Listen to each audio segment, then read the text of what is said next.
ഒന്നാമത്തെ കാര്യം, നമ്മുടെ കുഞ്ഞിനൊരു ചുമ വന്നാൽ എല്ലാവരുടെയും പേടിയെത്താ ന്യൂമോണിയ ആയിട്ട് മാറുമെന്ന്. ചുമ മാറുന്നില്ല. ഒരു ജലദോഷം വന്നാൽ സാധാരണ രീതിയിൽ 90% ജലദോഷവും ഒരു ന്യൂമോണിയ പോലും ആവില്ല. പക്ഷെ കുഞ്ഞുങ്ങളുടെ മാതാപിതാക്കൾക്ക് ചുമ കണ്ടാൽ തന്നെ ഭയമാണ്.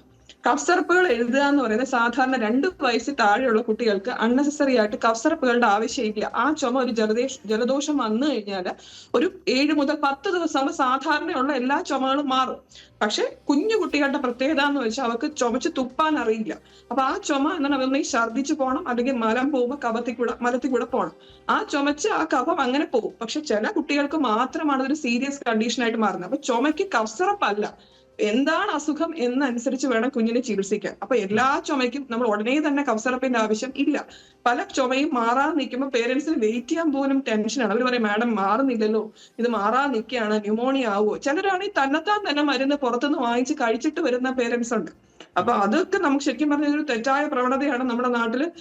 ഇത് മറ്റൊരു സ്ഥലത്താണ് സംഭവിച്ചെങ്കിലും എവിടെ വേണമെങ്കിലും എപ്പോ വേണമെങ്കിലും ഓവർ ദ കൗണ്ടർ മെഡിസിൻസ്, അതുപോലെ അൺനെസസറി ആയിട്ട് കുട്ടികൾക്ക് 2 വയസ്സിൽ താഴെയുള്ള കുട്ടിയുടെ ബ്രെയിൻ പോലും പൂർണ്ണ വളർച്ച എത്തിയിട്ടില്ല. മറ്റു അവയവങ്ങളുടെ കാര്യവും അതുപോലെ തന്നെയാണ്. അപ്പൊ അൺനെസസറി ആയിട്ട് നമുക്ക് ചുമ മാറണം. ചുമ ഒരു ലക്ഷണം മാത്രമാണ്. അപ്പൊ എന്ത് അസുഖമാണ്? ബ്രോങ്കിയോലൈറ്റിസ് ആണോ, അതോ അത് ന്യൂമോണിയ ആണോ? അപ്പൊ ന്യൂമോണിയ ആണ് ചികിത്സിക്കേണ്ടത്. മൂക്കടപ്പിനും ജലദോഷം, സാധാരണ ഒരു അപ്പർ റെസ്പിറേറ്ററി ഇൻഫെക്ഷന് ഒരു കഫ് സിറപ്പിന്റെ ആവശ്യമില്ല. മുതിർന്ന കുട്ടികൾക്ക് നമുക്ക് ചൂടുവെള്ളം കൊടുക്കാവുന്നതേ ഉള്ളൂ. പക്ഷെ അത് പലർക്കും ടെൻഷനാണ്, ഇതൊരു ന്യൂമോണിയ ആവും, അപ്പൊ ചുമ മാറണം എന്നാണ് പലരുടെയും ധാരണ. നമ്മൾ ഒരു കാര്യം മനസ്സിലാക്കേണ്ടത്, കഫ് സിറപ്പ് എഴുതുന്നത് തെറ്റല്ല. നമ്മുടെ പ്രോട്ടോകോളിൽ ചുമയ്ക്ക് സിറപ്പ് എഴുതാം.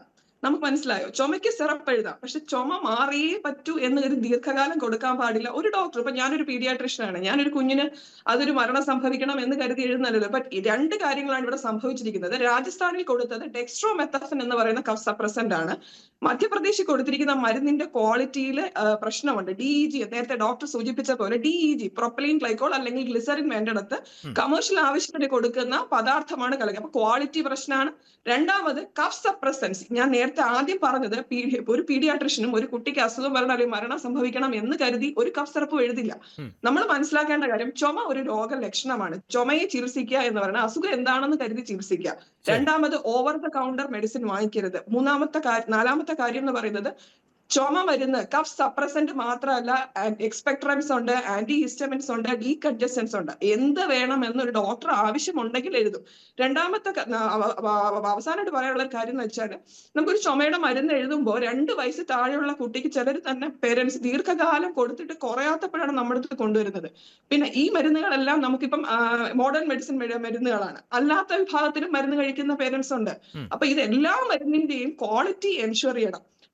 ഏറ്റവും പ്രധാനപ്പെട്ട കാര്യം എന്ന് പറയുന്നത്, ഡെക്സ്ട്രോമെത്തഫൻ എന്ന് പറയുന്ന കണ്ടന്റ് ആണ് രാജസ്ഥാനിൽ പ്രശ്നം ഉണ്ടാക്കിയത്. അത് കഫ് സപ്രസന്റ് ആണ്. അപ്പൊ ചുമയെ നമുക്ക് നിയന്ത്രിച്ച് ഇപ്പൊ തന്നെ കുട്ടിയുടെ ചുമ മാറണം, അതൊരു കാണുമ്പോൾ ടെൻഷനാണ് എന്ന് കരുതി പാനിക് ആവണ്ട. ഹോം റെമഡീസ് ഒക്കെ നോക്കാം. പക്ഷെ മാറുന്നില്ല എന്നുണ്ടെങ്കിൽ ഡോക്ടറെ കാണാം. ഡോക്ടർ ആവശ്യമുണ്ടെങ്കിൽ ഈ 4 വിഭാഗത്തിൽപ്പെട്ട മരുന്ന് എഴുതുന്നത് ഡോക്ടർ നിർദ്ദേശപ്രകാരം മാത്രമാണ്. കഫ് സപ്രസൻസ് ചെറിയ കുട്ടികൾക്ക് നമുക്ക് കൊടുക്കുന്നത് നല്ലതല്ല. പക്ഷെ എക്സ്പെക്ട്രൻസ്, കഫം തുപ്പുന്ന മരുന്നുകൾ, അപ്പൊ കഫം ഇളകി വരുന്ന മരുന്നുകൾ, അത് തിന്നാക്കി കഫം എക്സ്പെക്ടറേറ്റ് പോകും.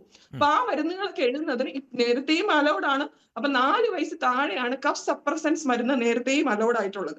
അപ്പൊ ആ കഫ് സപ്രസൻസ് മരുന്നുകൾ ചെറിയ കുട്ടികൾക്ക് കൊടുക്കാതിരിക്കുക. അല്ലാത്ത സിറപ്പുകളുണ്ട്, ബ്രോങ്കോ ഡയലേറ്റേഴ്സ് ഉണ്ട്. ആസ്മയുള്ള കുട്ടിക്ക് നമുക്ക് ചുമയുടെ മരുന്ന് കൊടുക്കണ്ടേ? Broncho dilators. ആസ്മ എന്താ സംഭവിക്കുക? ശ്വാസകോശത്തിന് ബ്രോങ്കോ കൺസ്ട്രക്ഷൻ ആണ് സംഭവിക്കുക. അപ്പൊ ബ്രോങ്കോ ഡയലേറ്റേഴ്സ് കൊടുക്കണം. അതും ഒരു കഫ് സിറപ്പ് പോലെ തന്നെയാണ് നമ്മുടെ രാജ്യത്ത് എപ്പോഴും കൊടുക്കുന്നത്. അപ്പൊ എല്ലാ കഫ് സിറപ്പും ഒന്നല്ല. ഏത് മരുന്ന് വേണമെന്ന് ഡോക്ടർ നിർദ്ദേശിക്കും. ഒരു പീഡിയാട്രിഷ്യനും ഒരു കുട്ടിയും അപകടത്തിലാണെന്ന് കരുതി മരുന്ന് എഴുതില്ല. ഇത്രയധികം കുട്ടികൾ മരണപ്പെട്ടത് എന്തുകൊണ്ടാകാം? ക്വാളിറ്റി. ഒന്നാമത്തെ കാര്യം എന്ന് വെച്ചാൽ 17 മരണങ്ങളാണ് മധ്യപ്രദേശിൽ സംഭവിച്ചിരിക്കുന്നത്. നേരത്തെ ഡോക്ടർ സൂചിപ്പിച്ചതുപോലെ ആ മരുന്നുകളുടെ ക്വാളിറ്റി പോലും അറിയാതെയാണ്. ഇപ്പൊ നമ്മുടെ മുമ്പിൽ ഒരു മരുന്ന് വരുന്നു, ആ മരുന്നിൽ എന്തുണ്ടെന്ന് ആ ഡോക്ടർക്ക് അതിനകത്തുള്ള പ്രിപ്പറേഷനിൽ നോക്കുകയാണെങ്കിൽ ക്ലോർഫെനിറമിനും ഫീനലെഫ്രിനും ഉണ്ട്. അതിനകത്ത് സ്വീറ്റ്നസ് ആയിട്ട് മധുരം, കുട്ടി ആ സിറപ്പ് കഴിക്കണമല്ലോ, അതിനകത്തുള്ള സ്വീറ്റ്നർ ഉണ്ട്. അതുപോലെ സോൾവെന്റ് ഉണ്ട്. സോൾവെന്റ് ആ മരുന്ന് ചേരണം. ആ ചേരുന്ന മരുന്ന് എന്ന് പറയുന്നത് ഈ ഇവിടെ ഉപയോഗിച്ചിരിക്കുന്ന അവരെ ഏറ്റവും ഒരു ക്രിമിനൽ ആയിട്ടുള്ള തെറ്റല്ലേ, ആ ക്വാളിറ്റി എൻഷുർ ചെയ്യേണ്ട ആ കമ്പനിയെ കൊടുത്തിരിക്കുന്നത് DEG ആണ്. ഇപ്പൊ നമ്മുടെ രാജ്യത്ത് ഇങ്ങനെ നടക്കുമ്പോൾ നമ്മൾ എഴുതുന്ന ഡോക്ടർ എങ്ങനെ അറിയാനാണ് ഇതിനകത്ത് എന്ത് സോൾവെന്റ് ആണ് യൂസ് ചെയ്തിരിക്കുന്നത്? മനസ്സിലായില്ലേ? അപ്പൊ ഒരുപാട് ഫാർമസ്യൂട്ടിക്കൽ കമ്പനീസ് ഉണ്ട് നമ്മളുടെ മുമ്പിൽ. ഇതിപ്പോ ഈ കഫ് സിറപ്പ് മാത്രമല്ല, ഏത് മരുന്നും ആയിക്കൂടെ.